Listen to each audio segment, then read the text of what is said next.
গল্পের নাম গরু যখন ফেসবুক স্টার। একবার এক গ্রামে মোবারক চাচা ছিলেন খুবই গরুপ্রেমী। তার প্রিয় গরুর নাম ছিল লাইলি।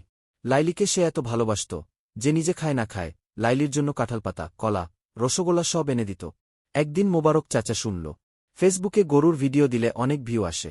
ব্যাস, পরদিন লাইলির গায়ে লাল ফিতা, সোনালি চশমা আর গলায় টিকটক লেখা একটা ঝুলানো বোর্ড রেডি ফেসবুক ভিডিওর জন্য। চাচা ফোন সেট করল একটা বাঁশের খুঁটিতে আর বলল, আসসালামু আলাইকুম বন্ধুরা, এই যে আমার প্রিয় লাইলি, আজকেও হাসতে শিখেছে। লাইলির সামনে দাঁড়িয়ে চাচা নিজেই হা করে হাসে আর বলে, দেখো না গুরু হাসে।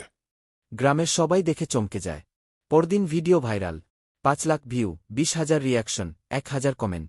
কমেন্টে কেউ লিখছে, এই গরু কোথা থেকে কিনতে পাওয়া যায়?